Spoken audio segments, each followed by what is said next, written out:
This video is brought to you by Once Upon a Galaxy, the collectible card battler of cosmic proportions. Available now on Steam. Stick around to the end to find out more.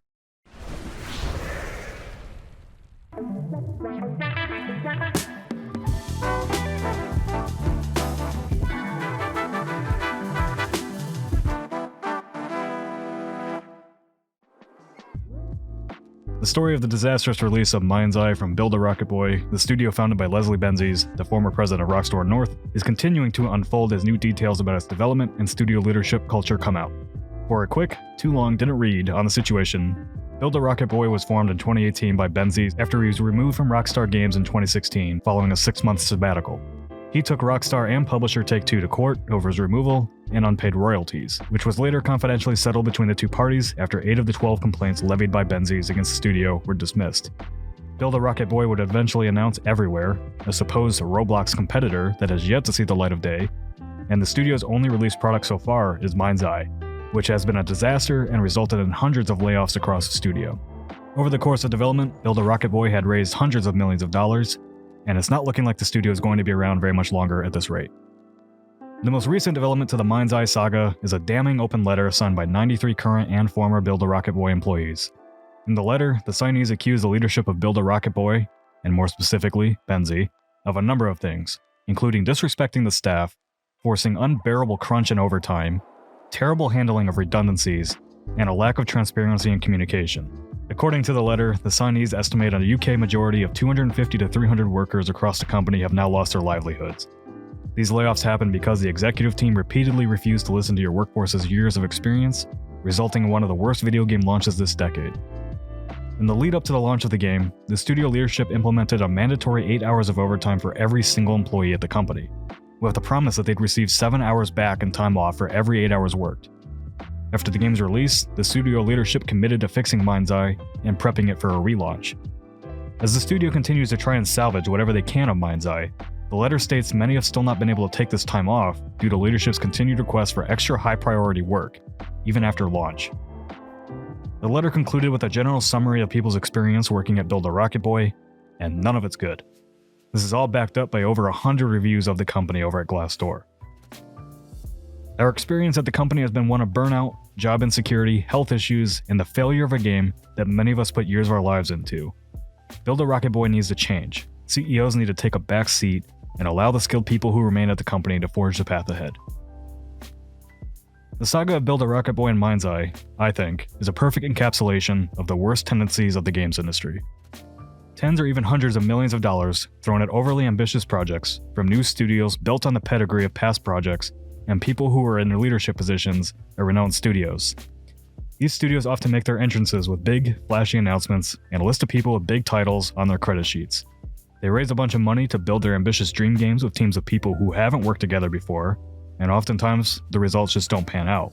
They're not just building a game, they're building a team, and it takes time for teams to learn how to work together efficiently.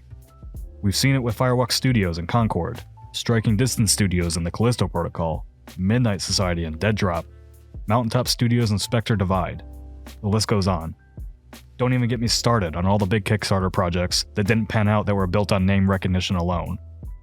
Not to mention the ones that are obviously scams. Does anyone remember when, like every other week, there was a Kickstarter project promising to be the spiritual successor to Stalker that you were waiting for from the developers behind Stalker and/or the Metro series? How many of those ever made it anywhere? I'm not trying to downplay people's work here either. Having a credits list tied to a bunch of great video games is an amazing accomplishment to be proud of. But building a studio on name recognition of past projects and past teams is a surefire way to set unrealistic expectations for your current team and project. And then you're building an ambitious new studio as one of the co-creators of Grand Theft Auto, of all things. I mean, I remember when Everywhere, the studio's take on a competitor to Roblox, was announced, and the muted response to it at the time. Okay, that's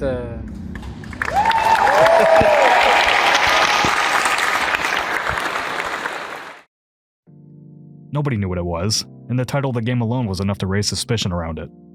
Even when the press got to check out Everywhere for themselves, they came away impressed by the tech, but confused about what this thing was going to end up being. It was promising the world, and that never ends well in the games industry. In an interview with the BBC, an anonymous developer at the studio said what is probably the least surprising thing about this whole project. Leslie never decided what game he wanted to make, said the source. There was no coherent direction.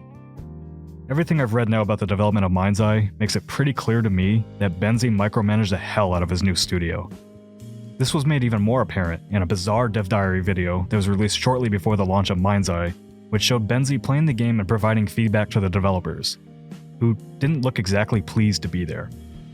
The BBC article basically confirmed this, with the developers saying that those events were a regular occurrence to the point they were nicknamed Leslie Tickets, Leslie Bugs, or even just Leslie's.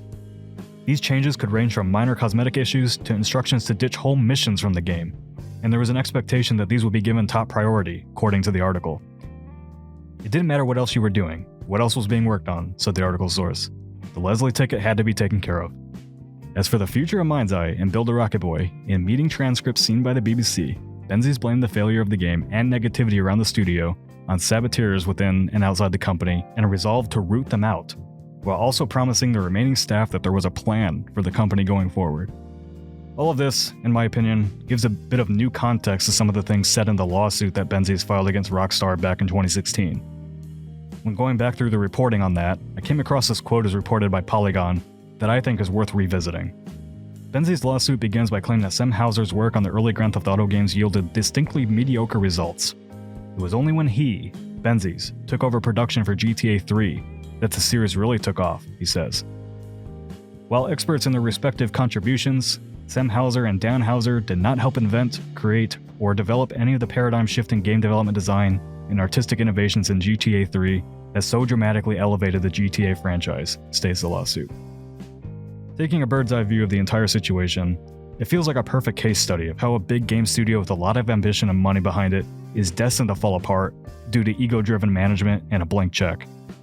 Past successes don't dictate the future, and name recognition doesn't make a good game. Good teams do, and good teams need good leadership. Looking at the trajectory of Rockstar post-Benzie's departure, and the current state of Build a Rocket Boy and MindsEye, I get the impression of someone who wanted to be a rock star of their own story at the cost of everyone around them.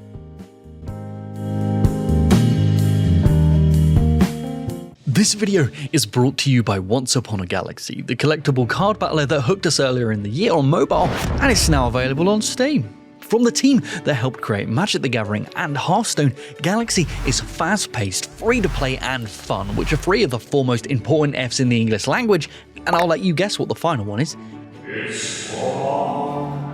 You'll put together a crew of iconic characters from across myth, legend and fiction, like Lightning Man, King Deceiver, and Whale Obsessor, in the most satisfying team-up since the combination of Pizza Hut and Taco Bell in one building. Yum?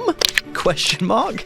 If you like your games easy to pick up but incredibly deep to master, then Once Upon a Galaxy is for you. So what are you waiting for? Head over to Steam or your mobile app store of choice to start putting your Once Upon a Galaxy crew together today.